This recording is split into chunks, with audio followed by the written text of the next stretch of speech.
For graduate Daryl Walker, now working at the kitchen full-time. But for this program, what do you think would have happened to you? If it wasn't for this program, I'd probably be right back in prison.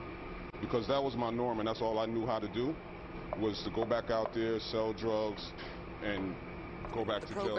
Daryl used to be in a gang and served time for drugs. He learned about the program while living at a halfway house. You're actually learning to cook, you're learning to bake, but you get so much more than just cooking. You know, you learn life skills. You learn how to conduct yourself in an interview, which is very important. After completing the program, he went on to have success as a chef for several years before coming back. I want to help people. I know what it's like to not have. The food bank gave you my second, third, fourth chance, you know what I'm saying, at a normal life and to be a respected citizen in society. Probably as far as back as I can remember, we didn't have a lot of food. Most of the food that I got was from food banks, pantries. Around the age of 9 or 10 is when I first started selling drugs.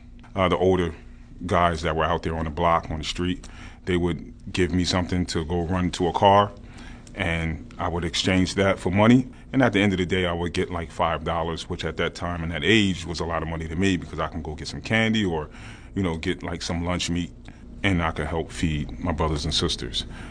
So in 2008, I was arrested for distribution. I was sentenced to 6 years with a mandatory 4 years. After about 2 years is when I was allowed to go to the halfway house in Newark. That's when I found out about this program here, which is the FSTA, Food Service Training Academy, and the Community Food Bank.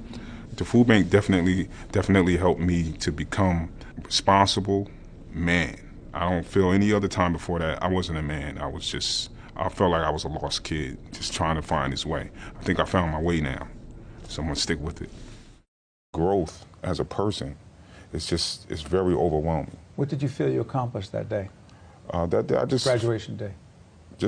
I accomplished just knowing that I can do something other than what I was doing, which was out there selling drugs. You know, That's what you went to jail for? That's what I went to jail for.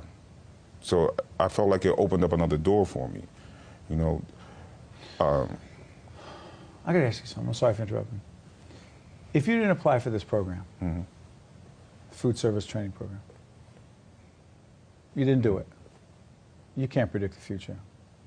Where do you think you'd be right now, other than in this studio with us on public broadcasting, telling this terrific story? Where do you think you'd be?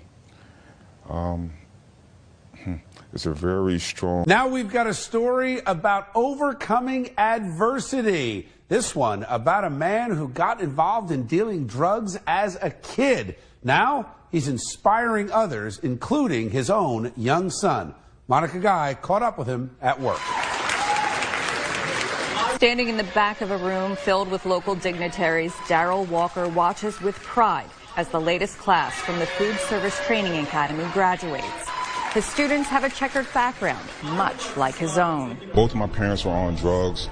My mother has 7 kids. I'm the third oldest. My oldest sister, she's been on drugs at a very young age.